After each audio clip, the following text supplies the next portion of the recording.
Los presidentes Enrique Peña Nieto y Donald Trump afirman que reforzarán la relación bilateral. Expresan condolencias mutuas por la matanza en Florida y el accidente aéreo en Oaxaca. El presidente Enrique Peña Nieto dio el banderazo de salida a la colecta nacional de la Cruz Roja Mexicana. La colecta nacional nos da la oportunidad de apoyar a quien nos asiste incondicionalmente en los momentos de mayor adversidad. Legisladores de México y Canadá coinciden en que ambas naciones no renunciarán a los avances del Telecán. Canadá no va a abandonar esa posición, no vamos a flaquear en esa posición. México no puede darse el lujo de frenar la reforma educativa, dice el secretario de Educación Pública, Otto Granados. México no se puede dar el lujo de truncar una reforma de esta naturaleza porque es la más sostenible y la más importante para el largo plazo. España deportó a México a Javier Nava, presunto prestanombres de Javier Duarte. Rechazan amparo del Baester Gordillo contra restricciones de llamadas y visitas. En Siria, al menos 200 personas mueren en los últimos 2 días por los ataques del régimen de Bashar al-Assad.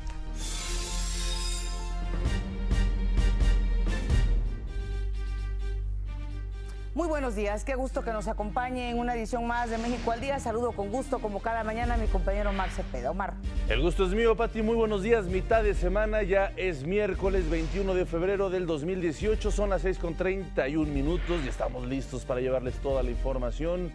Saludo antes, con mucho gusto, como todas las mañanas, a Miguel González, quien se encuentra en la lengua de señas mexicana, nos permite comunicarnos también con ustedes. Acompáñenos. Este es su informativo, le tenemos la noticia al día. Así es, en este momento la temperatura 12 grados centígrados en la capital del país. Desde aquí, como siempre, un saludo muy, pero muy afectuoso también a quienes nos están viendo en el interior de la República Mexicana. Los presidentes Enrique Peña Nieto y Donald Trump tuvieron una conversación telefónica en la que intercambiaron, entre otras cosas, condolencias por los trágicos sucesos que tuvieron lugar en la escuela de Parkley en Florida y el accidente de helicóptero militar en Jamiltepec, Oaxaca. La Presidencia de la República informó que los dos presidentes reiteraron su compromiso de avanzar en el desahogo de la agenda bilateral en materia de seguridad, comercio, migración, mediante el esfuerzo coordinado de sus equipos de trabajo. Este acercamiento se da también en el marco de una posible reunión de ambos presidentes, sin que hasta el momento se haya fijado una fecha oficial. También en el contexto del inicio de la próxima ronda de renegociación del Tratado de Libre Comercio de América del Norte. En otros temas, arrancó la colecta nacional de la Cruz Roja Mexicana 2018. Con esta cooperación en Palacio Nacional, el presidente Enrique Peña Nieto y su esposa Angélica Rivera dieron el banderazo de salida a la colecta nacional de la Cruz Roja Mexicana 2018. Apoyar a esta institución significa contribuir a la construcción de un mejor país, afirmó el presidente. La colecta nacional nos da la oportunidad de apoyar a quien nos asiste incondicionalmente en los momentos de mayor adversidad. Es una causa que nos une cada año y nos permite demostrar lo mucho que valoramos a la Cruz Roja Mexicana. Informó que en 1910 se estableció en nuestro país y desde entonces la Cruz Roja ha tendido la mano a quien lo necesita y ha salvado vidas. Indicó que hoy es la institución humanitaria privada más grande e importante de México, con más de 45,000 voluntarios, 16,000 paramédicos, 3,800 médicos y enfermeras, que todos los días realizan una labor altruista y solidaria. Tan solo el año pasado prestó casi 5.5 millones de servicios médicos. Se dice bien fácil, pero hay que dimensionar 5.5 millones de servicios médicos. Esto significa que cada minuto 10 mexicanos son socorridos por esta institución. Esta es la importancia de la Cruz Roja Mexicana. Esta es la dimensión que tiene la ayuda que presta a quien más lo necesita. Por su parte, la señora Angélica Rivera recordó la generosidad que caracteriza a los mexicanos en los momentos más difíciles, como los sismos del año pasado. Por eso hay que creer, hay que dar, hay que ayudar, hay que ayudarnos, hay que ayudar a la Cruz Roja Mexicana. Estoy segura de que cada uno de nosotros puede hacer la diferencia para seguir construyendo el México que todos queremos. Todos los mexicanos llevamos la generosidad en el alma. Ayudemos a ayudar. El presidente de la Cruz Roja, Fernando Suinaga, informó que el año pasado se superó la meta de recaudar más de 355 millones de pesos y que este año, por cada peso que done la sociedad, la Fundación Carlos Slim donará otro. En la ceremonia, el presidente entregó de forma simbólica 66 ambulancias y 2 unidades de rescate urbano.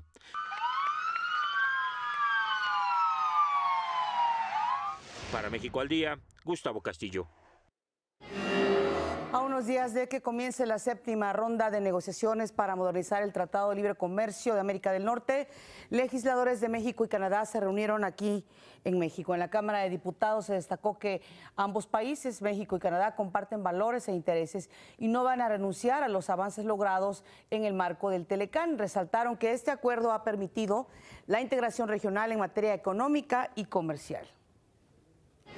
La delegación ha sido muy consistente y congruente durante todas nuestras reuniones al decir continuamente y manifestar continuamente la posición firme de Canadá de que el Telecán es una negociación trilateral. El Telecán es un acuerdo trilateral también. Canadá no va a abandonar esa posición. No vamos a flaquear en esa posición. En ese sentido, el Tratado de Libre Comercio debe seguir siendo trilateral entre México, Canadá y Estados Unidos. Intercambiaron puntos de vista sobre migración, mercado laboral, economía, integración energética y también protección al medio ambiente.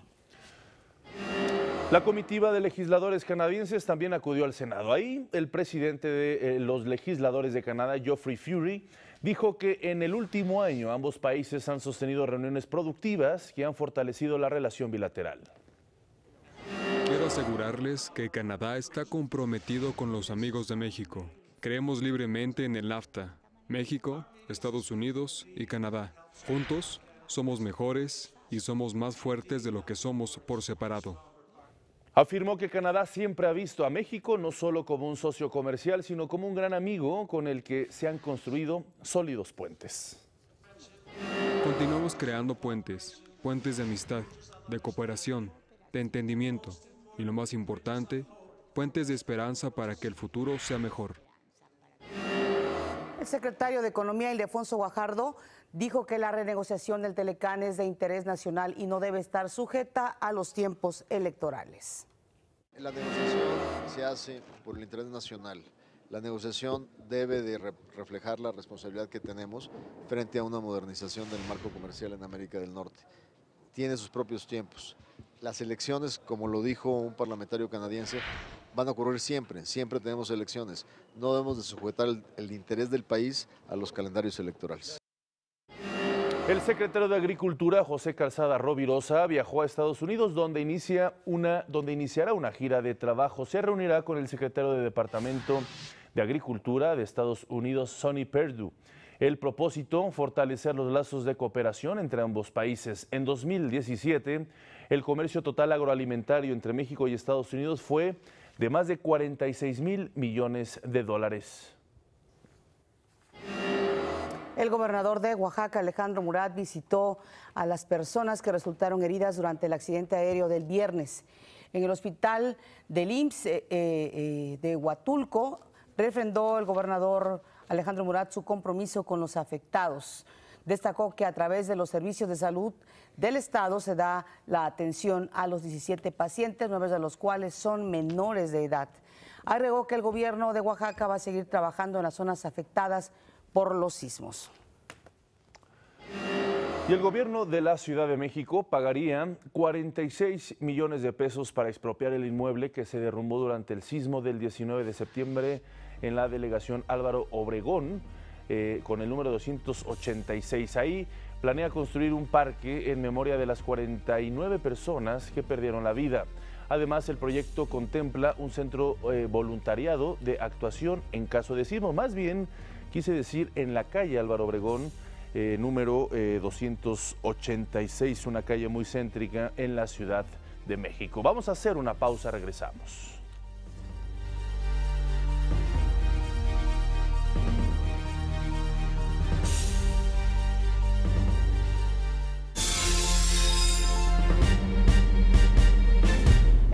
Monterrey, el secretario de Educación Pública, Otto Granados, aseguró que la transformación educativa debe continuar con eficiencia, organización y disciplina.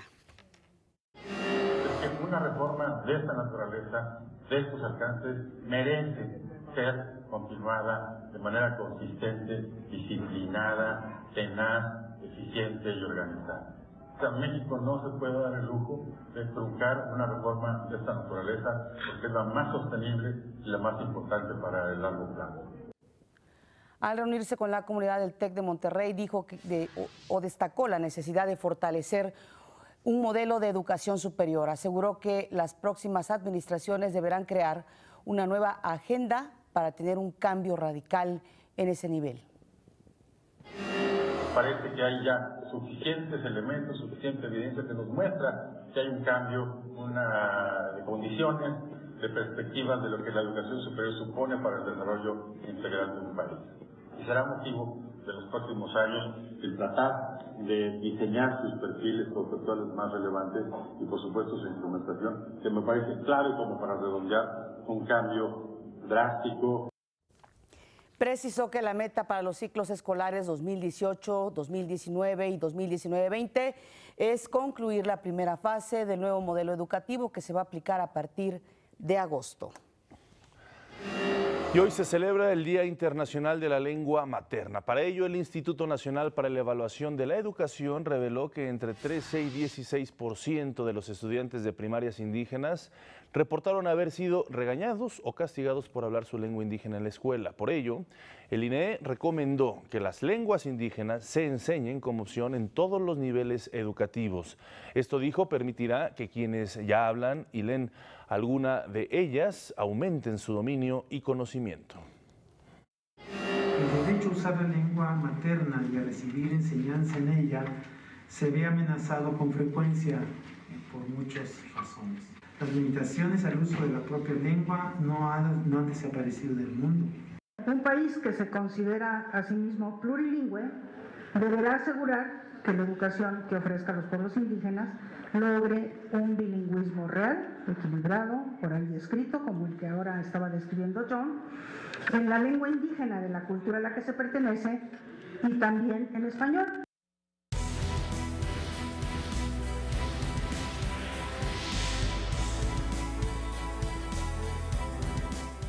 Al ser electo por unanimidad como candidato a la presidencia por el Partido Encuentro Social, Andrés Manuel López Obrador dio a conocer que va a impulsar la conformación de una nueva constitución moral en la que van a participar todos los sectores.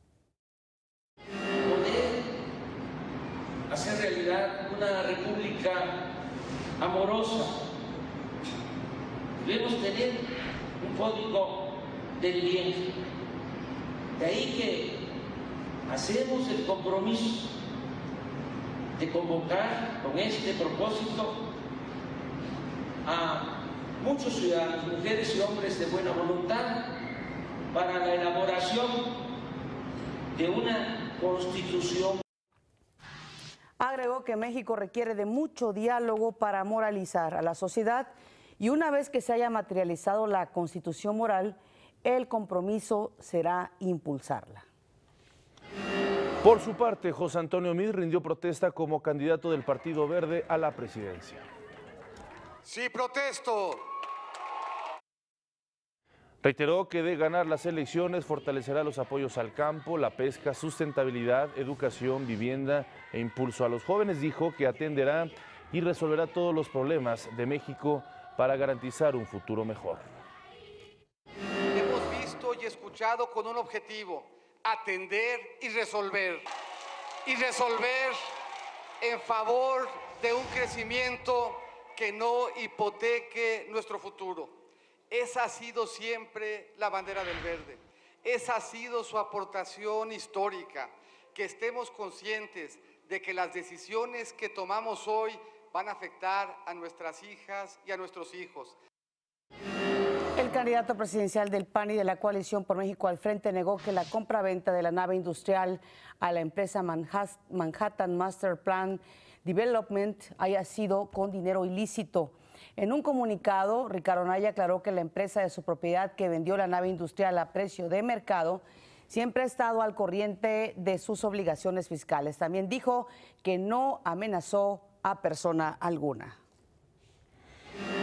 Y bueno, los aspirantes independientes también irán apareciendo ya más en la palestra mediática después de haber obtenido pues, las candidaturas por medio de esta vía. Margarita Zavala aseguró que no declinará por ningún candidato y que no tiene pensado hacer una coalición común con otros independientes. Más tarde se reunió con Armando Ríos Peter para hablar justamente de este tema. Ríos Peter aseguró que se trató de una charla muy amena en la búsqueda de acercamientos para intercambiar ideas. Por su parte, el mismo Ríos Peter, Armando Ríos Peter, encabezó un encuentro con el Colegio de Ingenieros Civiles de México donde habló sobre el tema la infraestructura como palanca de desarrollo. Por su parte, el otro independiente que va por la candidatura, que va por la presidencia, ya más bien por la presidencia, Jaime Rodríguez Calderón, el Bronco, dijo que en caso de que el INE no valide el número de firmas para que aparezca en la boleta electoral, hará uso de recursos legales. La Comisión de Prerrogativas y Partidos Políticos del INE avaló a 7 aspirantes a candidatos independientes al Senado. Contenderán por un escaño. Pedro Kumamoto de Jalisco, Manuel de Jesús Cloutier de Sinaloa, Lorenzo Ricardo García de León por Baja California Sur, Pablo Salazar Mendiguchía en Chiapas, Raúl González en Nuevo León, Obed Javier Pérez Cruz en Tlaxcala y Soledad Romero en Espinal, en Guerrero. Los 7 cumplieron con la obligación de las firmas y solo falta que cumplan con la fiscalización de la ley.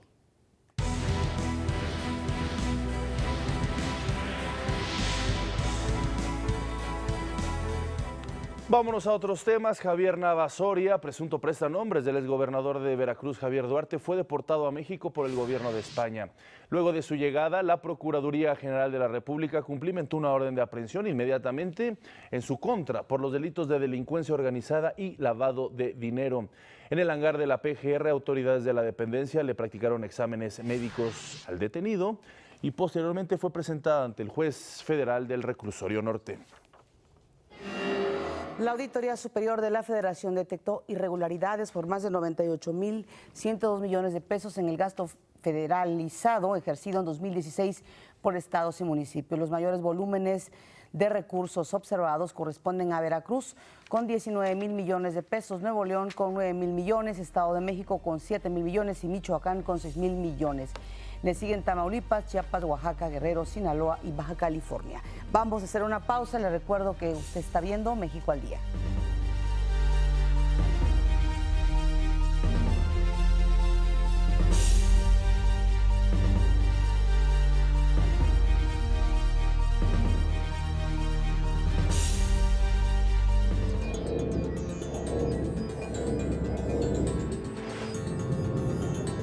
Y en información internacional, pues les comentamos todo lo que empezamos a decirles ayer sobre lo sucedido en Siria, donde han muerto bastantes civiles. Por lo menos 200 personas han muerto en los últimos 2 días luego de que de los ataques realizados por las fuerzas del régimen de Bashar al-Assad sobre la región de Guta Oriental, uno de los últimos bastiones rebeldes en el país.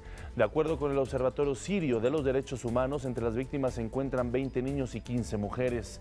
Los rebeldes se vengaron lanzando proyectiles contra la capital Damasco, matando a por lo menos 8 personas y sembrando el pánico entre la población.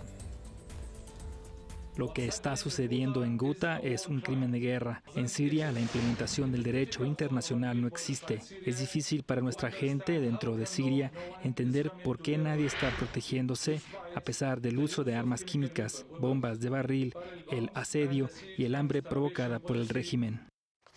Por cierto que ayer Naciones Unidas emitió un comunicado en blanco. ¿Por qué? Pues como señal de que lo que está ocurriendo ahí en Siria no tiene palabras para describir el horror y el sufrimiento del pueblo bajo el asedio de las tropas de Bashar al-Assad. El presidente Donald Trump dijo haber firmado un documento en el que le indica al Departamento de Justicia proponer normas para prohibir todos los dispositivos que permitan automatizar armas. El presidente hizo el anuncio durante una ceremonia en la que reconoció la valentía de los oficiales de seguridad pública. Autoridades de la Casa Blanca dijeron que el presidente se va a reunir con estudiantes, maestros y funcionarios locales y estatales para discutir la forma de dar más seguridad a las escuelas y de atender la violencia que se ha registrado con el uso de armas de fuego. La Cámara de Representantes de Florida rechazó una prohibición de armas de asalto. Con 36 votos a favor y 71 en contra, los legisladores desecharon la propuesta que considera la restricción del uso de rifles y cargadores de gran capacidad. Esto mientras decenas de sobrevivientes del tiroteo de la escuela de Parkland viajaron al Capitolio, donde esperan reunirse con legisladores esta tarde para hablar sobre la seguridad escolar. Manifestaciones de jóvenes, encuentros de jóvenes que están tomando la palabra en estas críticas severas al gobierno estadounidense, no al actual solamente, sino a varios que han evadido hacer ajustes importantes en materia de armas. Por cierto, se espera una importantísima manifestación el próximo 24 de marzo, donde ya varios artistas se han sumado al aporte económico precisamente para apoyar esta causa. Especialistas de la Universidad de Houston y de la Universidad Estatal de Boise realizaron una encuesta que reveló que el presidente Trump es el peor mandatario que ha tenido Estados Unidos, mientras que Barack Obama fue considerado como uno de los 10 mejores presidentes en la historia de ese país. En lo que Trump sí obtuvo el primer lugar fue en el mandatario que más ha dividido a los Estados Unidos. Y se dio a conocer que el vicepresidente de Estados Unidos, Mike Pence, tenía pactado una reunión durante los Juegos Olímpicos de Invierno de Pyeongchang con funcionarios norcoreanos. Sin embargo, estos cancelaron de último minuto. El gobierno estadounidense lamentó que esta reunión no se pudiera pactar e informó que el tema principal que abordarían en el encuentro sería el programa nuclear de Corea del Norte. La Casa Blanca rechazó la oferta del presidente de Venezuela, Nicolás Maduro, de iniciar un diálogo en Caracas o Washington con su homólogo Donald Trump. Estados Unidos considera clave, antes de cualquier diálogo, que Venezuela garantice respeto a la Constitución, la celebración de elecciones libres, justas y creíbles, la liberación de presos políticos y el fin de las violaciones a los derechos humanos. Trump quien dijo que va a considerar el encuentro cuando quede restaurada la democracia en Venezuela. Y en una acción que ha tenido mucha polémica a nivel mundial, el gobierno de Venezuela inició las operaciones de preventa del petro, la criptomoneda que cuenta con el respaldo físico de las reservas de oro, petróleo, gas y diamantes de esta nación. Venezuela, a partir de ahora, se coloca a disposición de todas las reglas con las que se programa nuestro activo digital venezolano, respetando los mejores estándares de la comunidad de criptomonedas en el mundo.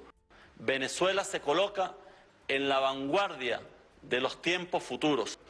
Hoy pasará a ser un día de historia. Es el primer estado, la primera nación que lanza su criptomoneda. La preventa privada de más de 38 millones de petro se extenderá hasta el 19 de marzo. Después de esa fecha se lanzará la oferta pública por 44 millones de petros. El precio de venta de referencia de la criptomoneda se estableció en $60. El Senado de Brasil aprobó el decreto firmado por el presidente Michel Temer que otorga el control de la seguridad pública en Río de Janeiro a las Fuerzas Armadas. El decreto fue validado en la Cámara de Diputados. El documento firmado por Temer es el primero en su tipo desde que se promulgó en Brasil la Constitución en 1988. Con esta medida se espera que finalice el grave descontrol público y niveles de violencia que sufre el Estado. En Mozambique, por lo menos 17 personas murieron por un derrumbe de basura. Las fuertes lluvias que han azotado al país en los últimos días provocaron que los desechos de un depósito cercano al aeropuerto de Maputo, la capital del país, cayera sobre las casas de estas familias. La basura en dicho lugar, que supera las 2 hectáreas de terreno, alcanza la altura de un edificio de 2 pisos. Es momento de ir a nuestro primer resumen.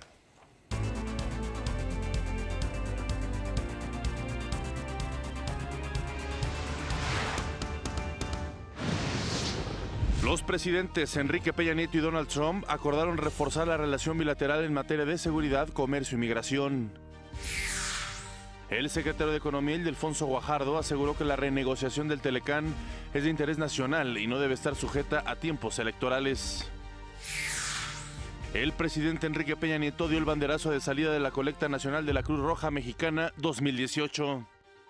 México no se puede dar el lujo de truncar una reforma de esta naturaleza, porque es la más sostenible y la más importante para el largo plazo. El secretario de Educación Pública, Otto Granados Roldán, aseguró que México no puede darse el lujo de frenar la reforma educativa. El Instituto Nacional Electoral avaló a 7 aspirantes a candidatos independientes al Senado de la República. En noticias internacionales, la Casa Blanca rechaza la oferta de diálogo del presidente de Venezuela, Nicolás Maduro. En Brasil, aprueban la intervención militar en Río de Janeiro para combatir la inseguridad. Más adelante, hoy se conmemora el Día Internacional de la Lengua Materna. Y en los deportes, Barcelona y Chelsea empatan a un gol en los octavos de la Champions League.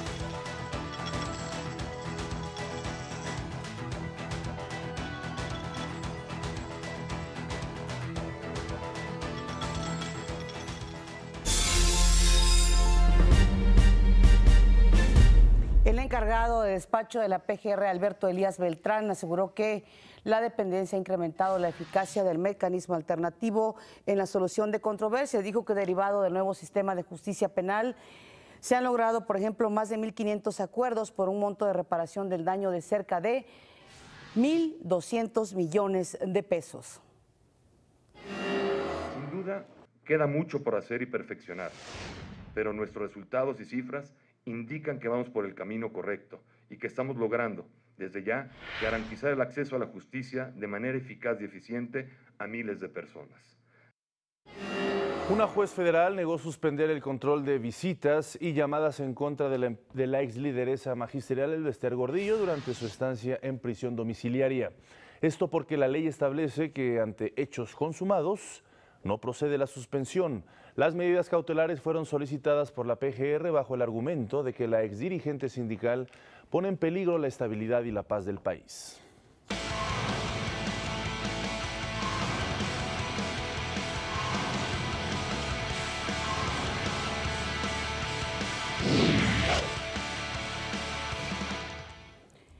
Es miércoles de emprendedores y nos vamos a comunicar vía Skype con Manuel Adolfo Cabello. Él es director de Cervecería Rebelión. Precisamente nos va a platicar sobre lo que significa este proyecto. Gusto en saludarte, Manuel. Muy buenos días. Hola, buenos días. Muchas gracias por la invitación. Bueno, antes que nada, un saludo hasta Saltillo, Coahuila. Y para que nos digas por qué desde el nombre Cerveza en Rebelión. Pues Rebelión es bueno, yo soy contador público y es una rebeldía. Tengo una experiencia de 15 años habiendo trabajado para corporativos y fue una rebeldía haber dejado lo que es la vida corporativa para emprender un sueño. Y pues más que nada por eso es rebelión, y pues es una invitación pues para que la misma gente deje la monotonía o haga lo que le gusta, busque sus sueños y pues básicamente esa es la raíz de nuestro nombre. Me da mucho gusto, Manuel Adolfo Cabello, saludarte. Muchos emprendedores quizá hayan vivido o estén a punto de vivir lo que tú nos acabas de comentar, ¿no? Rebelarte ante una circunstancia compleja, tener trabajos estables, tener ingresos pues que te dan un cierto nivel de vida, pero de repente tomar esta decisión. ¿Qué tan difícil fue? Porque precisamente la intención de esta sección es que jóvenes que están inmersos en la decisión de tomar un emprendurismo, pues también se refuercen con las decisiones ya tomadas, como es tu caso. Pues la verdad que no es una decisión fácil. Necesitas el apoyo de la gente que está a tu lado, de tu familia. En mi caso, yo estoy casado y pues recibí el apoyo por parte de mi esposa para, como dices tú, dejar esa comodidad, dejar esa estabilidad y emprender un sueño, empezar realmente de cero y pues dejar un historial, un currículum de 15 años atrás. No es nada fácil, sí, pero también las recompensas de hacer esto pues es muy gratificante. Obviamente pues necesitas tener pues el empeño y las ganas para poder empezar de cero y pues a la brevedad tratar de que el proyecto que quieras emprender, cualquiera que sea, pues a la brevedad sea lo más pronto redituable, ¿no? Claro. Y bueno, este proyecto de Cervecería Rebelión, ¿qué ofrece para los consumidores? Porque también ahí está la clave, ¿no? Ofrecer algo distinto de lo que ya se tiene en el mercado. Bueno, realmente en Saltillo somos la primer cervecería artesanal de aquí de la ciudad. Y bueno, eso fue como apoyamos a abrir el mercado que ahorita está pujante pues a nivel nacional. Es una alternativa que están teniendo los comensales para probar cervezas diferentes a lo que comúnmente estamos acostumbrados. Y pues bueno, realmente nosotros tenemos 5 estilos de cerveza donde nuestro punto de crecimiento ha sido en restaurantes de aquí de la localidad. Y bueno, no solamente empezamos creciendo aquí en Saltillo y bueno, ya estamos abarcando ciudades como Monterrey o Torreón. Manuel, ¿cuáles son, desde tu perspectiva, los principales aspectos que debe tener un emprendedor? Pues primero, estar 100%, 100% convencido de hacer el proyecto, hacerlo como un proyecto de vida. Casarte con el proyecto, luchar por el proyecto y pues dar tu alma por el mismo proyecto. No es nada fácil emprender. Estamos pues sí, en un mercado donde pues el emprendedurismo, bueno, apenas tiene muy poco tiempo. Mi experiencia es de que, bueno, yo ya emprendí, se podría decir que a edad, claro, mediana, pues ya maduro, ¿no? Claro. Lo ideal es empezar temprano. Oye, Manuel, para que tengas suficiente tiempo de que tu proyecto pues pueda madurar, donde claro, también tu periodo de profesionalismo tú vas agarrando experiencia. Claro. Oye, Manuel, ¿y tuviste algún cobijo de algunas instituciones? ¿Quiénes te apoyaron? ¿Cómo estuvo ese desarrollo también, que es, creo yo, muy importante? Nos acercamos a varias instancias de gobierno, buscamos apoyo por medio de INADEM, logramos bajar un recurso por medio de INADEM que nos ayudó a llevar el negocio a una etapa. Bueno. Yo creo que a un 400% en nuestra capacidad de producción gracias al apoyo INADEM y pues bueno, eso también nos ayudó a abrir nuevos mercados. Claro. Manuel Adolfo Cabello, director de Cervecería Rebelión, gracias por compartirnos tu experiencia de emprendurismo. Seguramente será muy útil para muchos jóvenes que están a punto de emprender algo parecido. Gracias, un fuerte abrazo. Muchas gracias. Hasta luego a ti, un fuerte abrazo. Vamos a una pausa, regresamos.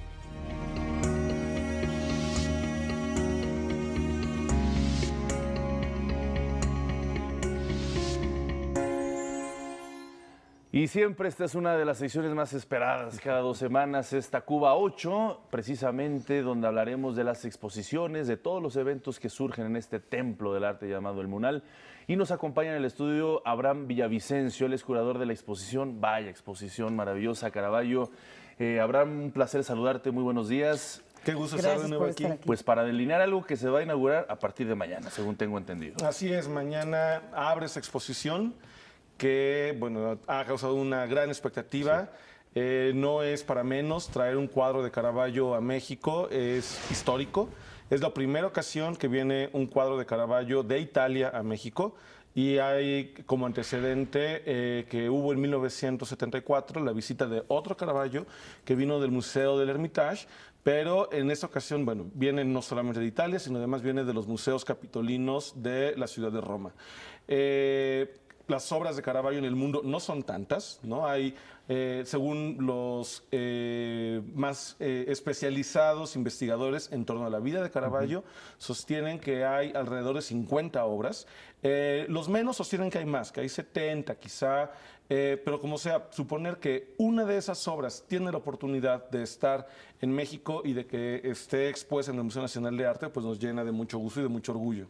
Claro. Y sobre todo tratándose de Caravaggio, y para que el público se interese, porque es una exposición muy importante desde todos los puntos de vista. Así es, bueno, Caravaggio es conocido como el primer artista del barroco. Su pintura resultó toda una novedad que rompió con los cánones idealistas de la pintura del último momento del Renacimiento, y su vida fue también bastante compleja. Era un hombre que sabemos que tenía un muy mal carácter, no tuvo alumnos directamente formados dentro de su taller, estuvo acusado de asesinato en 1606 en Roma. Y pues es interesante también su vida porque nos conecta de alguna manera nosotros como mexicanos con él, porque Caravaggio nació en la ciudad de Milán. Y Milán en 1571, el año cuando él nace, igual que la Ciudad de México o igual que Nápoles, formaban parte del Imperio Español. Entonces, él nace dentro del mundo hispánico, se va a trabajar a Roma.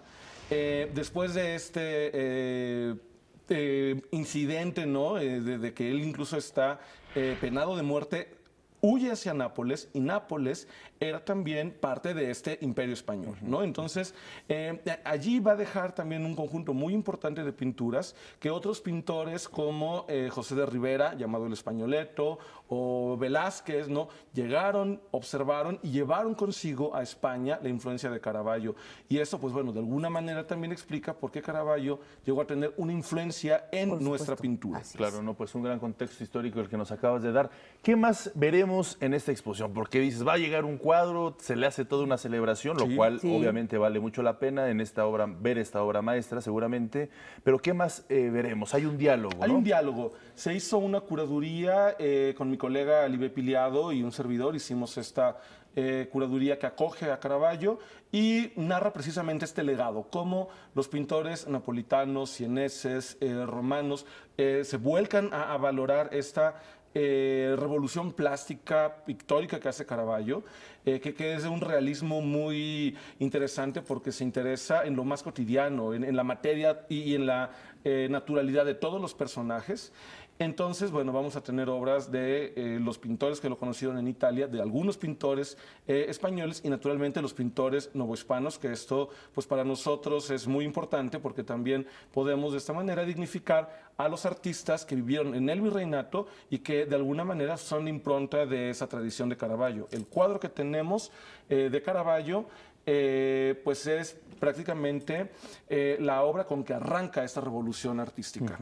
¿Y que se trata de qué? Para que nos vayas adelantando lo que veremos, qué vamos a ver. Es una joya porque además debajo, con los estudios tecnológicos que se les hacen a las pinturas, con rayos X, infrarrojos, ultravioleta, etcétera, se descubre que hay una Madonna, una Virgen con niño, debajo de esta tela.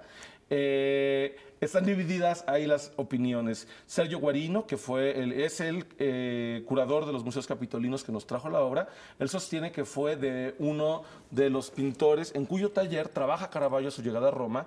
Otros investigadores sostienen que es del propio Caravaggio. Como sea, es una pintura que habla también de este proceso de acondicionamiento de Caravaggio en Roma y muestra a una gitana que está leyendo la mano. ¿Es perceptible a la vista? No es perceptible. Eso no es nada perceptible, pero lo que sí es perceptible es cómo Caravaggio tuvo que ingeniárselas, porque no es lo mismo pintar sobre la tela que pintar sobre una pintura que ya existe. Claro. ¿Y por qué hizo eso? Pues bueno, hay varias hipótesis, ¿no? Una, y quizás la más viable, es que no tenía tiene todavía un posicionamiento inmediato. Es un cuadro muy temprano, es de 1506. Para ese momento Caravaggio tiene 25 años, acaba de llegar a Roma y apenas está abriéndose mercado. Ese cuadro va también a marcar el momento en que empieza su obra a ser coleccionada. El cardenal Francisco María del Monte, que era uno de los más cercanos al Papa y un hombre con mucho poder y mucha influencia en Roma, compra ese cuadro, pero hasta ese momento Caravaggio todavía no tiene la solvencia económica y quizá por eso reutiliza esta tela. Claro. Bueno, pues sin duda alguna una exposición muy importante, pero además la visita al Munal no solo es para ver esta exposición, que por supuesto será el plato fuerte. Claro. Puede tener, ahora sí que si fuera un menú a varios tiempos, varios otros platos y postres. Claro, ¿no? y el postre quizá de Caravaggio Experience, una instalación multimedia en donde vamos a poder conocer los procesos creativos de Caravaggio. Nos van a enseñar cómo iluminaba, cómo observaba esta vinculación con la materia, su sensibilidad y también las ciudades por donde él se fue moviendo. Excelente. Abraham, ¿a qué hora se inaugura esta exposición y a partir de cuándo? ¿A partir de ya? A partir de mañana, el 22 de febrero, se inaugura la exposición a las 7:30 de la noche. Va a ser controlada, entonces los invitamos a que soliciten sus boletos, son gratuitos en el museo el día de hoy para que tengan, ¿no?, el completo pase a la inauguración. De todos modos, la exposición estará permanente a lo largo de 3 meses. The Caravaggio Experience permanecerá un mes más, ¿no? Estará durante 4 meses. Los horarios del museo pues son de martes a domingo, de 10 de la mañana a 6 de la tarde. Pues excelente, excelente que nos vengas a reseñar esto que vamos a poder apreciar a partir de los próximos días. Muchas gracias, como siempre, a Abraham Villavicencio, curador de esta exposición ahí en el Munal. Nosotros vamos a hacer una pausa. Les recuerdo que usted está viendo México al Día.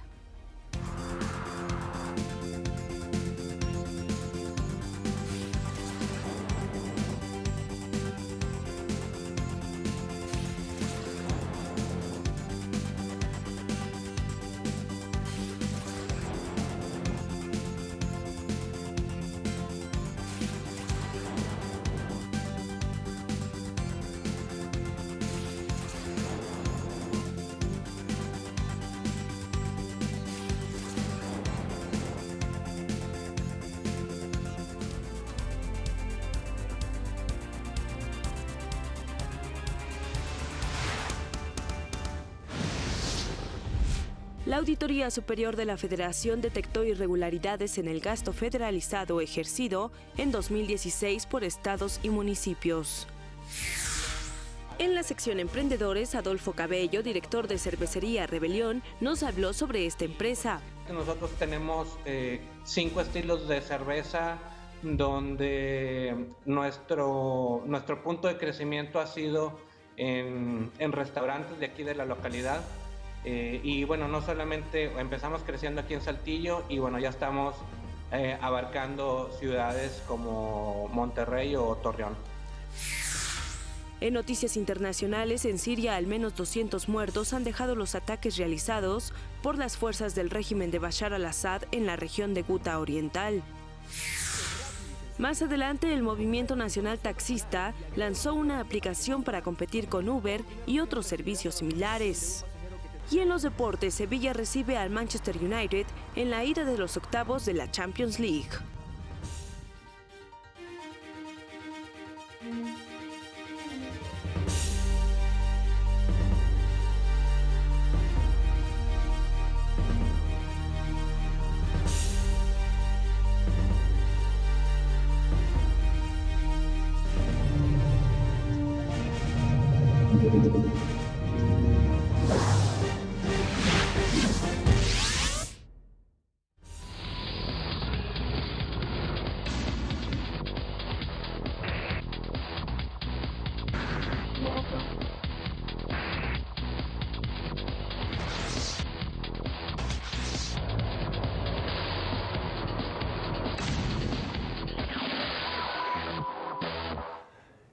Y sin duda las tecnologías, el avance tecnológico nos está permitiendo que nuestro día a día cambie, pero también las empresas, también las personas que tienen pues algún tipo de elemento, cómo trabajar, como los taxis. Los taxis en la Ciudad de México ahora están a punto de entrar a una nueva modernización. Ana Cristina Olvera nos tiene esta y otra información. Es un placer saludarte. Muy buenos días, Omar, Pati. Así es, como bien lo mencionas, las tecnologías y la ciencia están cada día reconfigurando la forma en que vivimos, la forma en que somos seres humanos. Y aquí en México al Día siempre nos damos a la tarea de analizarlo y por supuesto de mantenerlos enterados de lo último. Primero que nada, como siempre, saludo con mucho gusto a quienes nos sintonizan a través de Ingenio y de Aprende TV de Televisión Educativa. Y por supuesto también a través del canal 22, de las redes sociales, Facebook Live por Noticias México al Día y Periscope en @mexaldía. Y como bien lo dijiste, Omar, si no puedes combatir una tendencia que ya es inminente, pues no queda de otra que unírtele. El Movimiento Nacional de Taxistas, por supuesto de aquí de nuestro país, decidió combatir a su rival con sus propias armas y lanzar una aplicación móvil. Mediante un acuerdo con Nexo, una empresa tecnológica de origen canadiense, la idea es que los más de 650,000 taxis oficiales que circulan por el país se conecten y compitan de igual a igual con Uber y otros servicios de transporte similares, como por ejemplo Cabify, Yaxi, etc. Esta aplicación será la primera de su tipo en México que opere en las 32 entidades federativas de la República Mexicana de cajón. Desde la aplicación de Nexo se podrá ver, por ejemplo, un taxímetro virtual para combatir este fenómeno de los taxímetros tocados o manipulados, escoger a los mejores choferes y las mejores rutas, entre varios otros beneficios que se irán liberando de forma gradual mientras entre en vigor este servicio. Comenzará en marzo, es decir, ya en pocos días, y lo comenzarán a utilizar los taxistas del área metropolitana, es decir, la Ciudad de México y sus alrededores, para después irse extendiendo al resto del país. ¿Ustedes qué opinan? ¿Tomarían un taxi? ¿Les causaría más confianza si se maneja, se organiza a través de este tipo de aplicación? Ya veremos cómo funciona y si logran hacerle frente a cuestiones como Uber o Cabify. Y vamos ahora con temas médicos, porque la división de Alphabet dedicada a la investigación precisamente de este tema, del tema médico, que se llama Verily. Recordemos, Alphabet es la empresa que agrupa a todas las empresas de Google. Acaba de presentar una nueva técnica que utiliza Machine Learning para detectar problemas cardíacos, pero a través de los ojos, en lugar de los clásicos análisis de sangre que se practican. De acuerdo con el estudio publicado en la revista Nature, luego de escanear la parte posterior del ojo de los pacientes, la inteligencia artificial de Verily puede deducir con una gran precisión la edad del paciente, el sexo, la presión arterial e incluso si es fumador o no. Y con todos estos datos, el software predice los riesgos cardiovasculares que puede sufrir el analizado con aproximadamente la misma precisión que los métodos que se utilizan actualmente. Por las características que entregan los ojos mediante este análisis, estos podrían acelerar el diagnóstico de los pacientes antes de que los problemas empeoren, además de que es una técnica no invasiva, no se necesita ni siquiera un pinchazo de una aguja, así que es muy interesante. Por supuesto, todavía se tiene que seguir probando. Y ahora hablemos de temas más artísticos, filosóficos y por supuesto espaciales. Y es que Jeff Bezos, el CEO de Amazon y la persona más rica de la historia, recordemos, está involucrado en un proyecto que combina la ciencia con el arte y la filosofía. Se trata del 1000-Year Clock, o el reloj de 1000 años. Se trata de un reloj gigante que pretende llevar la hora durante 10,000 años. Este reloj, que funciona de manera mecánica, se encuentra en lo más profundo de una montaña al oeste de Texas. Jeff Bezos se asoció con un grupo que se llama The Long Now Foundation, una organización privada que se dedica a fomentar el pensamiento a largo plazo para su construcción. Él donó $42 millones y el terreno para la construcción del reloj. El reloj está dividido en milenios en lugar de horas y utiliza los siglos como un minutero y los años como un segundero. Es decir, cada año es un segundo, imagínense. Un detalle interesante es que cerca de donde se encuentra el reloj de los 10,000 años, el CEO de Amazon planea construir su puerto espacial, el puerto espacial de su compañía Blue Origin. Así que estaremos analizando más sobre este reloj tan interesante que permite poner a la tecnología en una dinámica diferente a la inmediatez con la que vivimos hoy en día.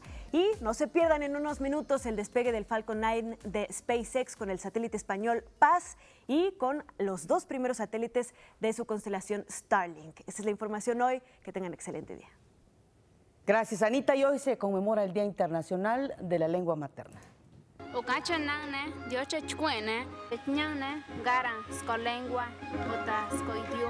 Preservar la diversidad lingüística y promover el plurilingüismo para apoyar los objetivos de desarrollo sostenible. Bajo este lema, se celebra este 21 de febrero el Día Internacional de la Lengua Materna, por iniciativa de la UNESCO. Generar el respeto hacia estas lenguas, que desafortunadamente también hay que decirlo, el hecho de hablar una lengua indígena es también motivo de discriminación en México. Entonces, este día, esta fecha y una política lingüística de multilingüismo nos va a permitir pues contrarrestar este fenómeno de discriminación. Con 69 lenguas nacionales, 68 de ellas originarias, México se reconoce como nación multilingüe. Las lenguas nativas son un componente importante de la identidad, la historia y la realidad que vive actualmente nuestro país. Tenemos que crear esta conciencia lingüística nacional de que somos una nación multilingüe y que todas estas lenguas que tenemos constituyen recursos valiosos para la construcción del conocimiento, para la construcción de canales de comunicación, para la construcción de un diálogo intercultural. A fin de evitar su desaparición se impulsan políticas lingüísticas que fomentan la coexistencia de las lenguas en igualdad. La revitalización de las lenguas originarias pasa por un conjunto de acciones para salvaguardarlas, registrarlas y alentar su uso oral.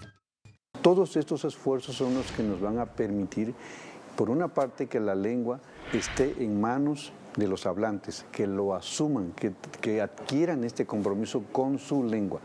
Las instituciones tenemos que acompañarlos, tenemos que generar también las herramientas para que ellos puedan detonar este proceso. Para México al Día, Rufino Enríquez González.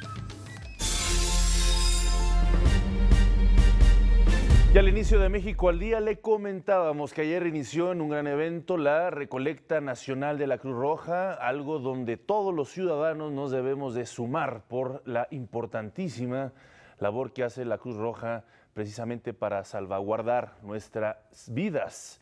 Agradezco que nos tome la llamada el presidente de la Cruz Roja Mexicana, Fernando Suinaga Cárdenas, precisamente para hablar de esta recolecta nacional 2018. Muy buenos días, es un placer saludarlo y por supuesto agradecerle que esté con nosotros. Y la primera pregunta, ¿cuál es la meta? Buenos días, Omar. Bueno, te agradezco muchísimo este espacio y quiero decirte que la meta son 365 millones, que obviamente invitamos a todos los mexicanos que siempre nos apoyan y que ayudan a esta nueva institución a aportar como año con año lo hacen, con el objetivo de que logremos llegar a esta meta. Que recordemos que la Cruz Roja está presente no nada más en los desastres naturales o los embates de la naturaleza, sino también todo el año estamos presentes con los servicios médicos, con los servicios de ambulancia. En fin, la Cruz Roja todo el año está presente con los mexicanos.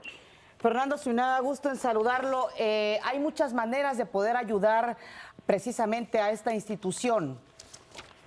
Así es, Pati, buenos días. Pues mira, tenemos afortunadamente ya, de acuerdo a las nuevas tecnologías, es muy sencillo poder hacer donativos. Por ejemplo, hoy en día tú puedes hacerlo a través de los boteos que verás en las calles, como año con año se hace. Pero hoy es muy fácil porque lo puedes hacer desde la comunidad, desde tu casa habitación, marcando el asterisco 6565 con cargo a tu recibo Telmex, o a través del SMS de 6565 de Telcel. Y por cada peso que nos done la gente, la Fundación Carlos Slim nos estará donando otro peso. También puede ser a través de nuestra propia página de internet, que es cruzrojamexicana.org.mx, que además ahí mismo puedes solicitar tu recibo deducible de impuestos, si es el caso que así lo quieres. Puede ser a través de Facebook, que es Cruz Roja MX, Twitter, @Cruz Roja MX, o a través del Banco Bancomer, BBVA Bancomer, que es la cuenta 0147614845. Lo repito, 0147614845. Y por supuesto, todas las personas que se encuentran pues en las calles, en los semáforos, en las casetas, boteando durante un importante periodo de tiempo. En ese sentido, ¿existe alguna personificación, algo que te dé certeza de que son gente autorizada por la Cruz Roja la que puede estar haciendo este boteo? Claro que sí, mira, las gentes irán obviamente vestidas de alguna forma de Cruz Roja, traerán un peto o una chamarra de Cruz Roja, algún chaleco. Las alcancías son las que ya conocen. Este año la tapita que tapa donde echas el dinero, es una tapita blanca que trae unas crucecitas rojas. Eso es muy importante. Es la nueva tapa, es lo que es la nueva alcancía. Entonces así identificas que sea efectivamente la de este año. Y ellos obviamente traen una credencial o traen su identificación, que la deben de traer colgada en frente, y de esa forma los puedes identificar muy fácil. Fernando Zinaga, ayer en el acto con el presidente Enrique Peña Nieto se insistió por parte de ustedes de que esta institución pues es una institución que trabaja con apego a la transparencia para que haya confianza por parte de todos los mexicanos. Es correcto, Pati, qué bueno que lo mencionas. Fíjate que nosotros somos muy cuidadosos, y no nada más eso, sino además comentábamos ayer que de cada peso que nos da la gente, 96 centavos van directamente a los programas humanitarios, y solamente 4 centavos, o sea, el 4% menos va al gasto administrativo, que eso es increíble, porque yo creo que somos la única institución en México que puede hacer eso. No somos, afortunadamente, gracias a los más de 45,000 voluntarios que tenemos, somos muy eficientes, y por lo tanto, pues como casi todo el mundo aporta su tiempo gratuito en favor de la institución, pues casi no hay gasto administrativo. Quiero decirte que además, pues obviamente nosotros el año pasado prestamos más de 1.415.000 servicios de emergencia en ambulancia totalmente gratuitos, y más de 5.493.000 servicios médicos. Cruz Roja, además de estos dos importantes servicios, también hace servicios humanitarios y comunitarios a través de nuestros programas de damas voluntarias y de juventinos, y el año pasado prestamos más de 93.000 de estos servicios, dándole atención a más de 2.400.000 personas.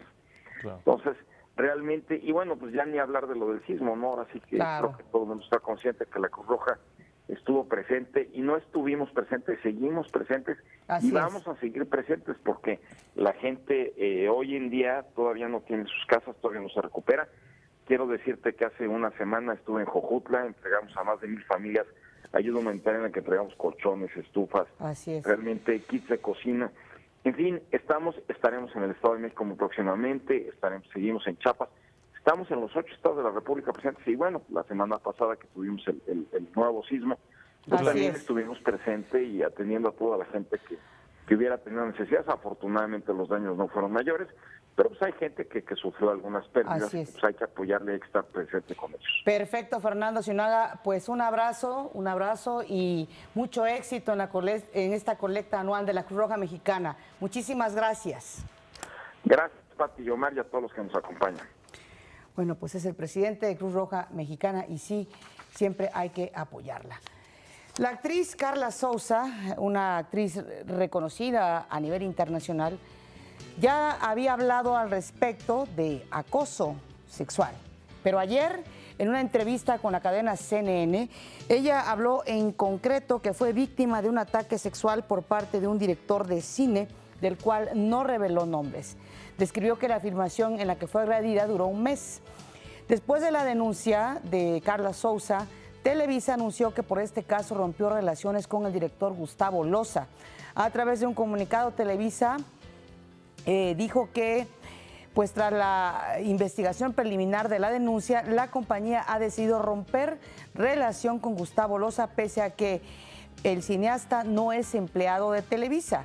Afirmó que los proyectos en marcha en los que participaba el también productor van a ser cancelados. Por su parte, el director respondió ya por Twitter que se deslinda de cualquier acusación de Carla Souza y de Televisa, y dijo que lamenta este hecho. Y una nueva serie documental abordará las distintas expresiones de la fe en el México contemporáneo desde aspectos históricos y antropológicos. Se trata de Conversos, una coproducción del Sistema Público de Radiodifusión del Estado Mexicano y TV UNAM. Conversos es una serie de 13 capítulos que básicamente trata sobre religiones.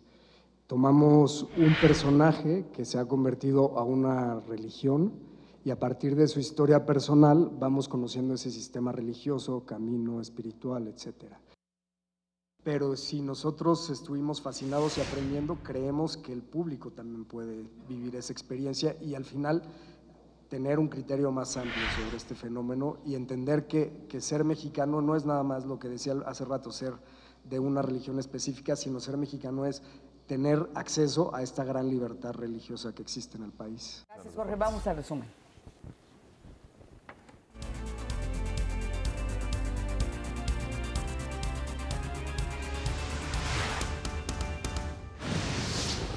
Los presidentes Enrique Peña Nieto y Donald Trump acordaron reforzar la relación bilateral en materia de seguridad, comercio e inmigración.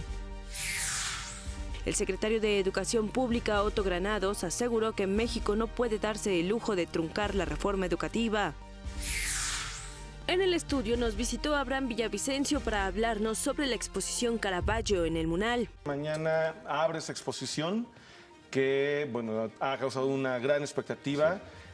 No es para menos traer un cuadro de Caravaggio a México, es histórico. Es la primera ocasión que viene un cuadro de Caravaggio de Italia a México. En noticias internacionales, la Cámara de Representantes de Florida rechazó una prohibición de armas de asalto. La actriz Carla Souza denunció que fue víctima de un ataque sexual por parte de un director de cine hace 12 años. Y en los deportes, esta noche América visita al Saprissa en la ida de los octavos de la Conca Champions. Muchísimas gracias por acompañarnos, que pasen una excelente mitad de semana. Mañana toda la información de las próximas 24 horas. Y bueno, este es un esfuerzo informativo de Televisión Educativa. Pásela bien. Chao.